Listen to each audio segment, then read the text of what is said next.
back, everybody. We're gonna do one for all you Florida folks, Louisiana folk, people down south anyhow. I'll do us a little gator on fishing trips. Hope you enjoy. Well, the first thing we do here, we try to take this plug off, and you can see it kind of goes down in between his eyes and his hat there. So I'm just kind of chunking it out of there, having to dig down on his eyes a little bit, and separating his hat from his head here just a tad.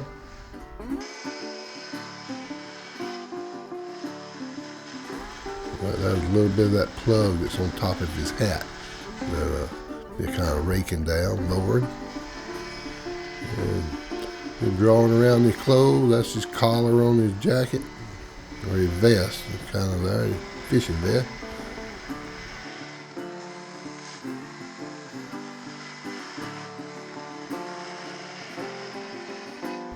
That's his strap that runs down to his tackle box.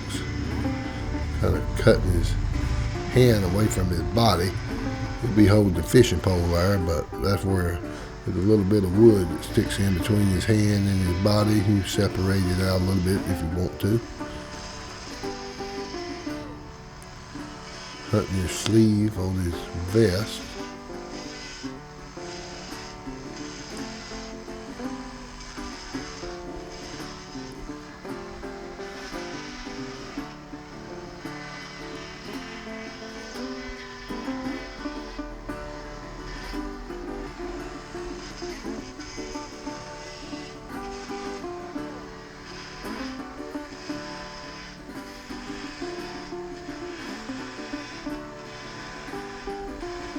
He's cutting his toes apart over on his tackle box, or fishing creel. It could be either a tackle box or a creel box. Drawing his bottom feet toes in, give him some toenails. Separating him from the base. His tail, that's his tail, comes around front. Work on his tail there. Get a little detail on that front side. The back side usually got a lot of detail in it, but the front usually a little shallow, so I cut it a little bit deeper. Getting ready to put his mouth in.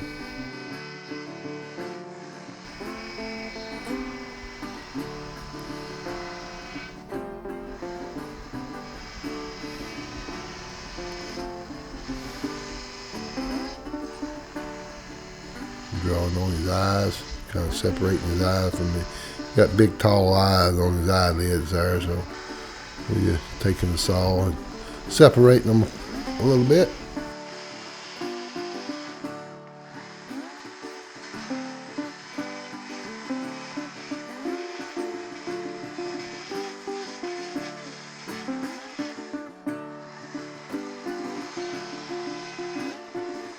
As you see, using the old battery saw, which works really good for the roughouts. Got a couple of them there now that I use. You can come in the weather, whether it's cold or hot.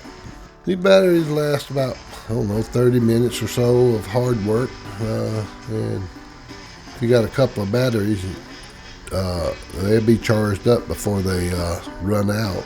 So you can keep a hot one if you got two batteries. If you only got one, a lot of times I run one dead and then use a gas saw for a few minutes, and it ain't but a few minutes and it charged back up.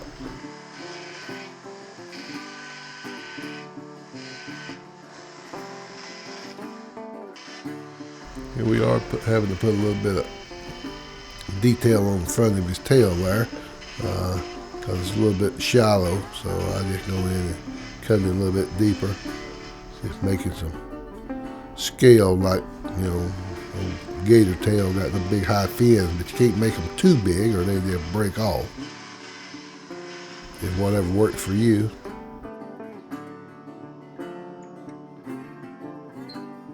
Nice spun around. We're gonna separate the back side, his collar a little bit. That's his strap that runs to his creel basket. Yeah, he has like a fishing jacket, and here we are undercutting the jacket from his body. So he ain't got no pants on, but he do have a jacket on. Here, just try to separate the creel basket from everything, his hand and his jacket. knocking some of the fuzz off the base with the saw.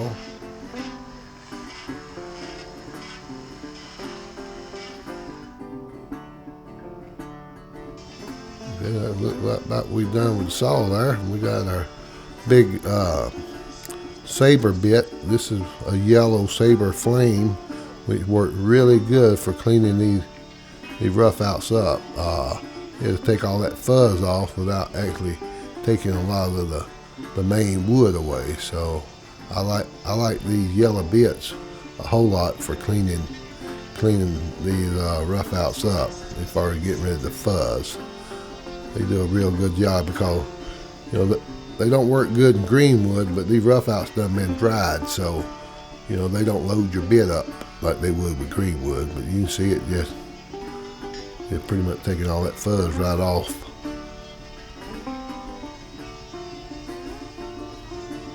And you can use a green bit too, but a green bit would leave a lot of lines in it, or the orange bit would even leave a lot more.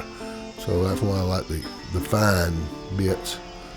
You know, you don't mark it up very much. Now there's sometimes I do get some of the coarser one for when I want texture. You can draw, you know, use the actual teeth of the cutter to put texture in a direction that you want, like fine fur or something. So, you know, there's I guess a time to use any of them. But as far as cleaning the just fuzz off, I do like the fine bit because they don't carve the wood away too easy.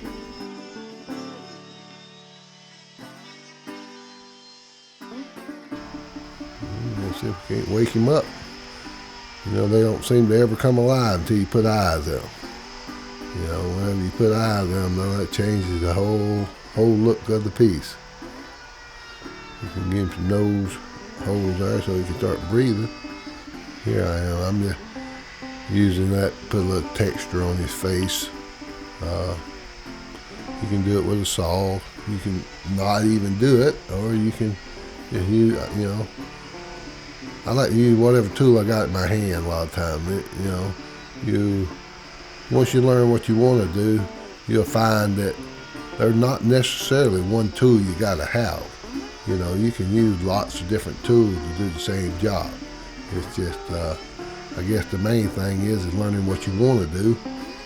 And then after you use a bit a while, you'll learn what all type stuff it can do.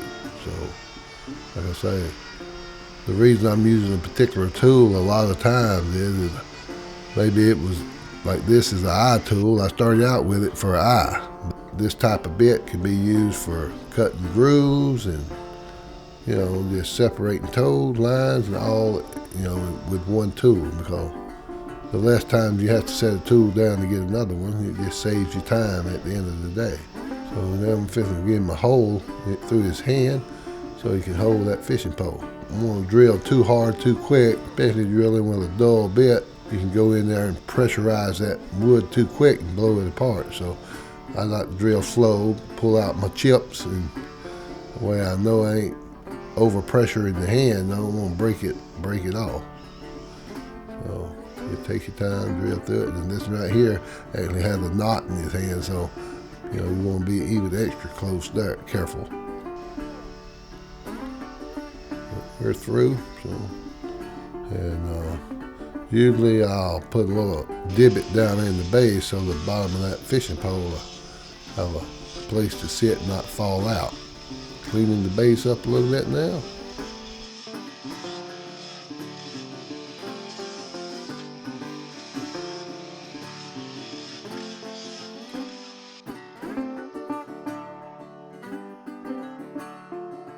Well, that's pretty much it on that. We're finna get the old nylon brush out, wipe him down a little bit.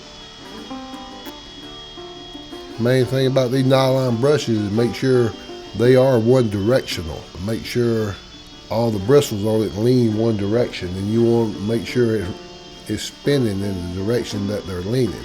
If you go the other way, you'll wear out your brush real quick, and you can tell it won't be smooth when you're holding it. It'll be kind of bouncy. So you'll be running the wrong way, and that'll wear your brush out real quick. So that is one thing to remember with these brushes here, is that they are one directional. We're finna take some fire and see if we can't color him up a little bit. We'll burn the Gator, probably leave his jacket kind of light and stuff, his belly a little bit lighter. It's all about separation, I guess. You know, that's the main thing, shadows and light. If you burn it, we're gonna color these with stains, so we'll get more of a separation when we use our colors. If you're using fire, it's just pretty much a dark and light. You're hunting, leave light, you know, certain parts light, certain parts dark, just, you know, whatever, and make them stand out away from each other real good. So here's just a sand flex and soften all that burn back up, because like I say, we're gonna stain this one. So that was really just to get rid of some of that fuzz that we didn't quite get off.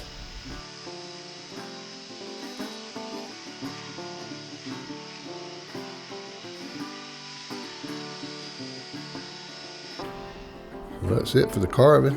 Well, except for I didn't drill that hole in the bottom yet. So this is where I usually drill a little divot in the base so that thing won't slide out of there.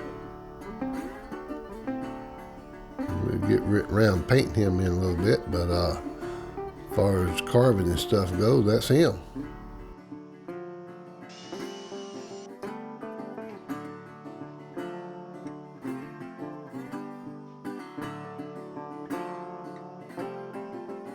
I thought we'd kind of go over the stuff that we use basically on coloring our carvings here. Our main things, I got some dyes here that I made by Mixall that you can mix with just about anything. I use basically water for the 90% of it. Mix, you know, the dye with water. It's real easy to keep clean in my airbrush. But what I probably use even more than the colors is Minwax stain. I like golden oak, is probably my favorite light color. And then I use Vicinal and black walnut for my dark colors. Minwax makes hundreds of different colors. I basically use 90% of what I do. And as far as airbrush system, I got cheap Harbor Freight airbrush, or you can get them on eBay. That's about what we use for coloring our carvings. Hope this helped. Okay, we got our black walnut out again. We getting ready to just start laying in our shadows. So it's pretty much like all the other videos, is just look for low spots, go in and lay in a little dark color, and just a lot of drawing. It's pretty much what you're doing. Where you ran a saw at or a tool at, just go in with your dark colors, and it makes everything pop back out. And if you want, you can just, if you want a black and white model, which I do a lot of, you can just stop right here with your stains.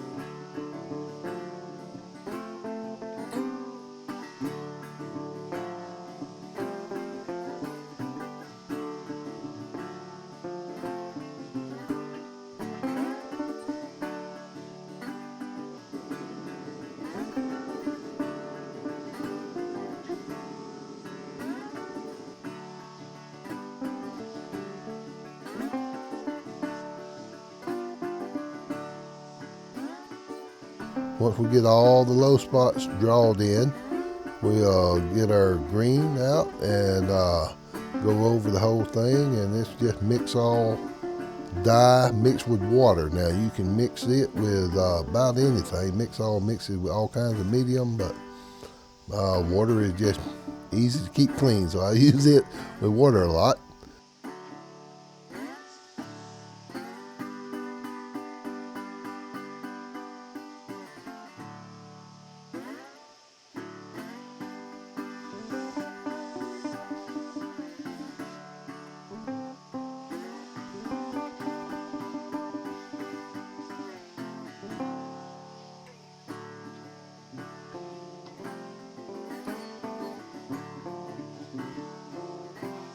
But we lay the green down, then we get a little bit of yellow in the front, up under his belly and neck. We get all that laid down. I think we took a little golden oak in the big sprayer and give it dusting over his jacket and hat, just kind of tan it down a little bit. And that was about it for this one, and I hope y'all enjoyed this video, and we'll see you on the next one. Happy carving.